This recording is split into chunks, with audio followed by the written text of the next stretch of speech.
오촌TV 1320회 박근혜 대통령의 그리움은 아무에게나 생기지 않습니다. 100회 제4장 2020년 그리고 아직 가운데 새마을운동의 추억을 만나겠습니다.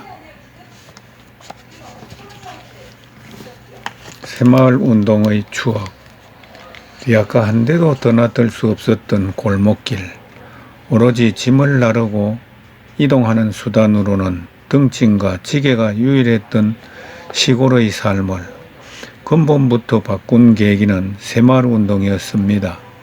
경지정리와 토지 청량이 대대적으로 이루어지며 공유지와 사유지의 개념이 정리되었고 개인 간의 이해충돌도 해소되었습니다. 어디까지가 내 땅이고 어디까지가 국유지, 공유지인지 도무지 알 수 없었던 시절에 도로를 확충하고 마을길을 넓히는 일은 불가능했습니다.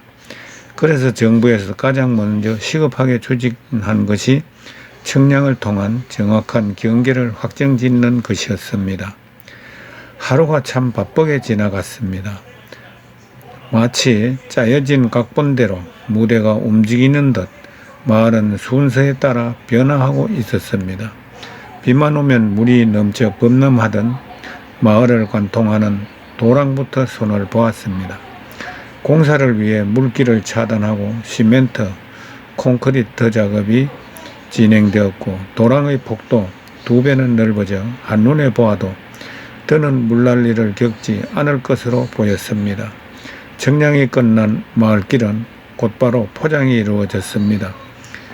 시멘트 포장과 보도브록이 깔렸고 곳곳에서 차와 트랙터와 같은 이동수단이 지날 수 있도록 다리도 튼튼하게 만들어졌습니다. 무엇보다 마을 사람들의 박수를 받은 것은 넓어진 길이었습니다. 육중한 소방차가 드나들 수 있도록 넓어진 마을길은 모든 사람들의 자랑이 되었습니다. 해마다 마을 사람들을 괴롭혔던 오랜 수건사업도 드디어 해결되었습니다. 홍수로 인해 물난리를 겪던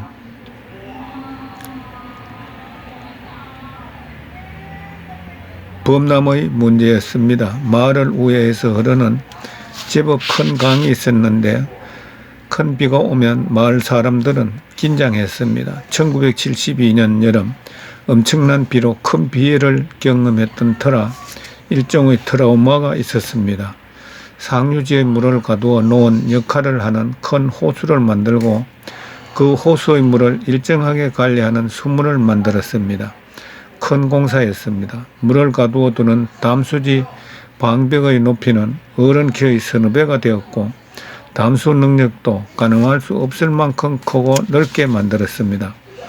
공사는 비 오는 날도 계속되었습니다. 태어나 처음 보는 엄청난 기계 장비들이 들어왔습니다. 포크레인, 불도저, 대제형 트럭 등 태어나 처음 보는 것들이었습니다. 참 신기했습니다.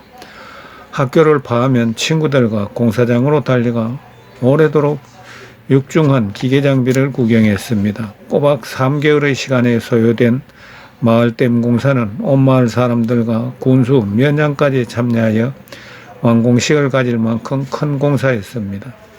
마을엔 활력이 넘쳤습니다. 어린 제 눈에 비친 마을과 마을 사람들의 모습은 힘이 넘쳐나는 듯 보였습니다. 좋은 옷을 입고 즐거운 여행길에 나서는 듯한 기분 같았습니다. 마을의 댐이 완공되고부터 제 기억에 홍수로 인한 피해는 없었습니다. 누군가의 땀과 열정의 대가로 만들어진 결과물은 또 누군가에겐 삶을 이어가는 현장이 되었다는 사실에 감사했습니다. 호빵처럼 둥글둥글한 초가집이 파라리였던 시골의 작은 마을이 이렇게 새 옷을 갈아입고 활기 넘친 새 출발을 했습니다. 500년 느티나무가 지켜온 마을의 모습은 고전역하고 평화롭게 발전했습니다.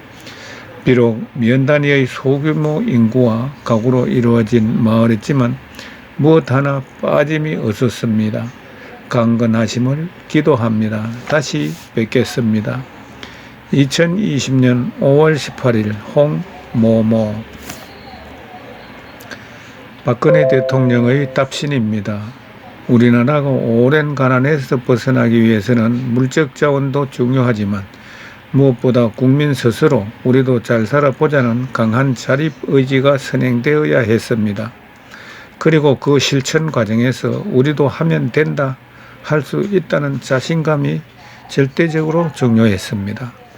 새마을운동은 1970년대 초 농촌 마을마다 약 300포대의 시멘트를 정부가 지원함으로써 시작되었는데 이것을 어떻게 활용해서 마을을 개선할지는 주민의 뜻과 손에 달려 있었습니다. 당시의 마을 주민들은 매일 모여 활용 방안을 서로 의논도 하고 필요하면 일부 주민들이 자신의 토지를 자발적으로 희생하면서 스스로 마을 발전의 길을 열어갔던 것입니다.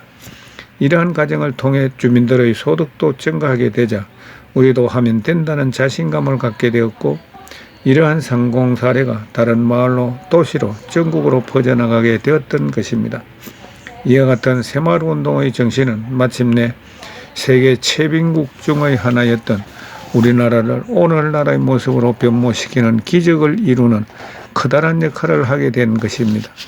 호빵처럼 둥글둥글한 초가집이 파다리였던 시골의 작은 마을이 이렇게 새 옷을 갈아입고 활기 넘치는 새 출발을 했습니다. 500년 느티나무가 지켜온 마을의 모습은 고전역하고 평화롭게 발전했습니다라는 글을 읽으면서 한 마음으로 힘을 합쳐 역경을 이겨낸 우리 국민이 참으로 위대하다는 생각이 들었습니다.